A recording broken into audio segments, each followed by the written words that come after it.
What do I do when I'm broken? When I'm broken, I relish it. That's what I'm gonna do. I'm gonna use it. Because if I'm broken, then I just found my limitations. And until I know what my limitations are, how can I push them? How can I get better? But once I see it, once I feel it, once I see where I was broken, then I can attack that weakness. I can fill in that gap. I can reinforce that breach. If you break, it means it's time to fortify your will to make it stronger. There's all kinds of different ways to break. You can break physically, you can break mentally, you can break your heart, you can break your spirit, and none of those are fun, and all of those are gonna leave a mark. But the mark that they leave can be the mark of victory or it can be the mark of defeat. Because every time you break, and in every way that you break, while it's a chance, it's definitely a chance for you to give up and for you to just to fall apart. But there's also opportunity.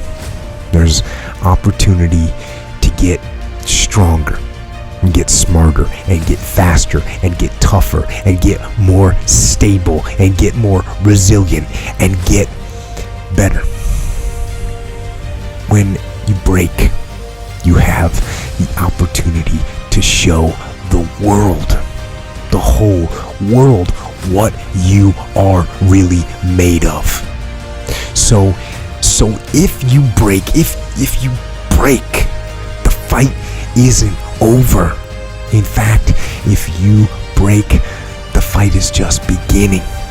And as you crawl up and out of that dismal and wretched place, covered, and you're covered in blood and sweat and dirt and filth as you rise above what you were.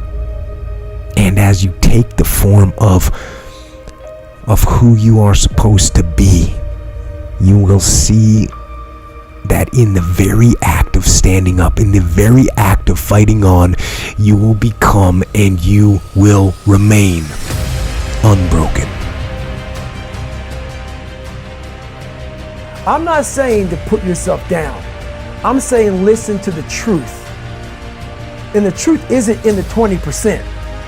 The truth is in this other part of your brain saying, look, man, you're wasting a bunch of percentage here. We have 80 more percent that we're not tapping into, because in this other 80% is suffering, pain, failure,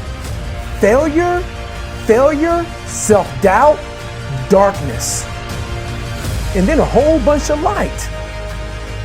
So a lot of us know that. I can get over here, but over here, man, this is much better because I gotta go through this journey that is not fun. This from 20 to 100%. So we decide to live over here. So everybody goes, how do you do that? You know exactly how to do that. You know exactly, it's not a magic trick. There's nothing I talk about in that book that's a magic trick. It's all back down to a very primitive mindset of we just have to do. It's like breathing. Breathing becomes normal. Like we don't know that we're doing it. That's how you have to live your life. When that alarm clock goes off at 4 or 5 in the morning, your mind says no. You just say, this is what we do. It's what we do now. Because to get to where you want to go, the amount of pain involved, I'm not saying physical, I'm not saying you got to break yourself off. The amount of mental pain of how many times you're going to have to do something that you don't want to do to get to where you want to go is going to be, there's going to be more times you do something that you don't want to do than you are going to want to do it. And that's your new norm. So then it's like breathing. And then once you do this over and over and over again, it becomes like breathing. I don't want to live this lifestyle, but to get to the other side of this, I have to. So if you really want it, you realize what trying is and what trying is not.